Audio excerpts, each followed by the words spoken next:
যারা নিয়মিত ব্যায়াম করবেন ভাবছেন তাদের কিন্তু ভার ওজন যাই তুলুন না কেন, বডিকে সবার আগে কিন্তু স্ট্রেচ করার খুব দরকার। দেখুন, প্রথমেই আমি স্ট্রেচ করছি আমার ব্যাক, কারণ ব্যাকের মাসেলটা অনেক বড়।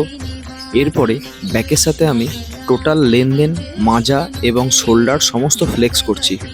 এরপর লেগসের সমস্ত স্ট্রেচিংগুলোকে, যেখানে হিপ জয়েন্ট থেকে শুরু করে সমস্ত কিছু, হ্যামস্ট্রিং এবং সমস্ত হাঁটুর জয়েন্টগুলো কিন্তু ফ্লেক্স হচ্ছে। এরপর করছি মাজা টুইস্টিং, এটাও কিন্তু প্রচণ্ড ফ্লেক্সিংয়ে কাজ করে।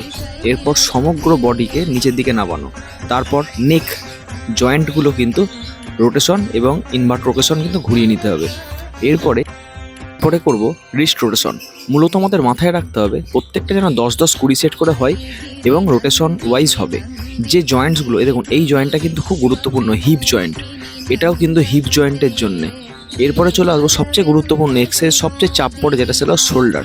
শোল্ডারকে রেজিস্ট্যান্টলি চেঞ্জ করতে হবে যাতে করে আপনার শোল্ডার কখনো স্ট্রেসে না পড়ে। এবং এই দেখুন, এটা হলো সাইড বাই ইনভার্ট রোটেশন এবং এটা হলো আপার ইনভার্ট রোটেশন। এগুলো কিন্তু আস্তে আস্তে আপনারা খালি ওয়েটে করবেন। আমরা যেমন অনেক বছর হয়ে গেছে বলে আমরা ওজন দিয়ে করি, কারণ আমাদের ওয়েট লিফটিংয়ের সমস্তটাই নির্ভর করে কিন্তু শোল্ডারের ওপর, আপার বডির। তাই শোল্ডারকে কিন্তু প্রত্যেক দিন আপনারা একটা ওয়ার্ম দেবেন। নমস্কার।